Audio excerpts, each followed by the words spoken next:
Kisah pria ahli ibadah digoda pelacur sebab durhaka kepada ibunya. Dahulu di zaman Bani Israel ada seorang pria ahli ibadah. Ia terkenal seorang yang soleh karena gemar melakukan ibadah. Nama pria ahli ibadah itu adalah Juraij. Awalnya ia berprofesi menekuni bisnis dagangnya, lalu ia memutuskan berhenti sebagai pedagang.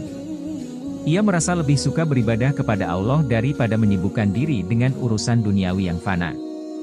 Juraij kemudian membangun sebuah rumah ibadah. Ia kemudian mengumpulkan material bangunan untuk mewujudkan impian itu. Setelah semua sudah tersedia, ia kemudian membangun rumah ibadah itu. Setelah jadi, rumah ibadah itu ia gunakan untuk tempat beribadah kepada Allah. Ia lalu menjauhkan diri dari pergaulan manusia dan lebih fokus mendekatkan diri beribadah kepada Allah Subhanahu wa Ta'ala. Dari sini Juraij dikenal juga dengan nama Juraij al-Abid yang artinya adalah Juraij si ahli ibadah. Di sisi itu, Juraij al-Abid memiliki seorang ibu yang juga sholihah. Suatu hari sang ibu datang untuk menemui anaknya yaitu Juraij. Sang ibu datang untuk menjenguk dan berkomunikasi dengan anaknya itu. Setelah sampai di tempat ibadah Juraij, sang ibu lantas memanggil Juraij untuk diajak bicara. Namun Juraij tidak merespon panggilan sang ibu, ia lebih memilih fokus meneruskan sholat sunnahnya daripada menyahut panggilan sang ibu. Di hari kedua dan ketiga sang ibu kembali lagi menjenguk anaknya. Sang ibu lalu memanggil-manggil Juraij yang sedang sholat sembari meletakkan tangannya di atas alis. Sang ibu berkata, "Wahai Juraij, aku ini ibumu, berbicaralah kepadaku." Namun lagi-lagi Juraij tak menyahut. Sebenarnya saat sedang sholat Juraij berkata dalam hatinya, "Ya Allah, ku penuhi panggilan, ibu, ataukah aku melanjutkan sholat?" Namun Juraij akhirnya lebih memilih melanjutkan sholat sunnahnya daripada menanggapi sang ibu. Sang ibu lantas marah sekali kepada Juraij. Sudah 3 kali ia datang selama 3 hari untuk menjenguk anaknya, tetapi Juraij tidak mau menjawab panggilannya. Siapa yang tidak marah diperlakukan seperti itu? Akhirnya sang ibu lantas mendoakan keburukan kepada anaknya. Ia berdoa, "Ya Allah, Juraij ini adalah anakku. Aku berbicara kepadanya, tetapi dia tak mau berbicara kepadaku. Ya Allah, janganlah engkau mematikannya sebelum engkau memperlihatkan wanita-wanita pelacur kepadanya." Allah Subhanahu wa Ta'ala lalu mengabulkan doa sang ibu. Suatu hari ada seorang wanita pelacur cantik yang tidak suka dengan Juraij. Pasalnya Juraij banyak menjadi perbincangan orang-orang Bani Israel karena ketakwaan dan kesalehannya.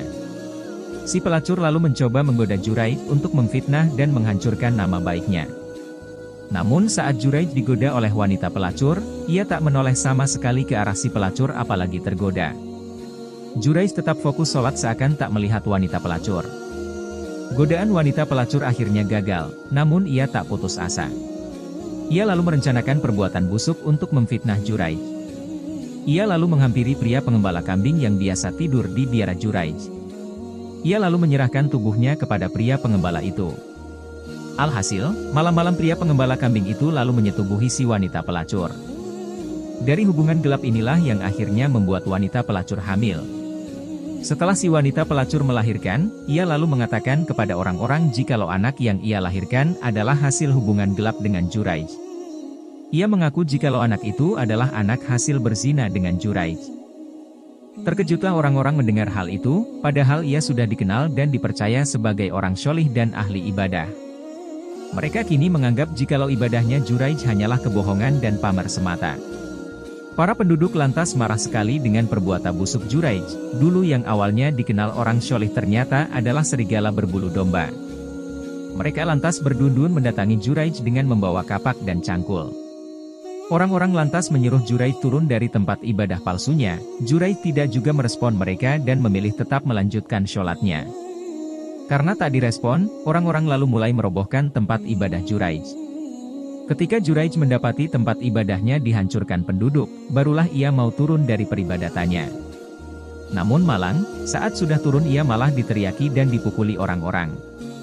Mendapati tindakan sewenang-wenang, Juraij lantas bertanya, "Kenapa kalian?" Orang-orang menjawab, "Kamu telah berzina dengan si wanita pelacur ini, hingga dia melahirkan anak darimu." Juraij bertanya, "Mana bayi itu?" Mereka lalu memperlihatkan bayi itu. Juraij berkata, "Biarkanlah aku sholat dulu." Setelah berwudu hingga selesai sholat, Juraij lalu mendekati bayi itu lalu mencocok perut bayi dengan jarinya dan berkata, "Hai nak, siapa sebenarnya bapakmu?"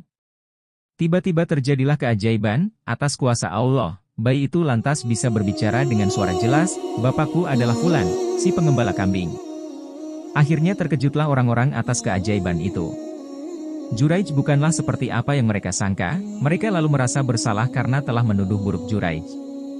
Ternyata yang berbohong adalah si wanita pelacur, dialah yang telah membuat fitnah keji itu. Orang-orang lalu mendekati Juraij untuk mencium dan mengusapnya. Mereka meminta maaf atas tindakan buruknya kepada Juraij. Sebagai gantinya orang-orang lantas menawarkan kepada Juraij, "Maukah kami bangunkan tempat peribadatanmu dengan emas?"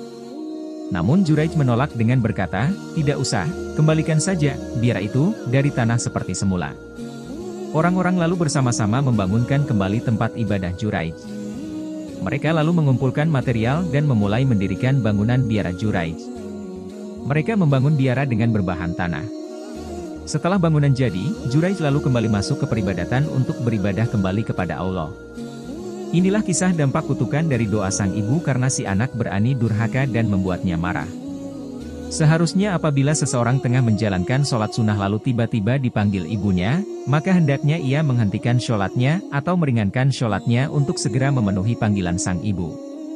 Karena memenuhi panggilan sang ibu itu lebih utama daripada sholat nafilah, sholat sunnah. Apabila seruan ibu tidak dihiraukan maka bisa saja membuat sang ibu marah dan mendoakan buruk kepada anaknya, alhasil doa ibu pasti mustajabah dan mudah dikabulkan oleh Allah seperti kisah Juraij. Namun meskipun Juraij mendapat kutukan doa dari ibunya karena durhaka, ia akhirnya diselamatkan Allah dari fitnah karena kesalehan dan ketakwaannya kepada Allah. Bahkan Allah menunjukkan kuasanya dengan membuat bayi hasil zina dapat berbicara. Dari kisah ini kita bisa mengambil pelajaran yang cukup besar mengenai bahaya durhaka, manfaat kesalihan dan ketakwaan, bahaya fitnah, dan pentingnya klarifikasi. Semoga kisah ini bermanfaat wallahu a'lamu bishawab.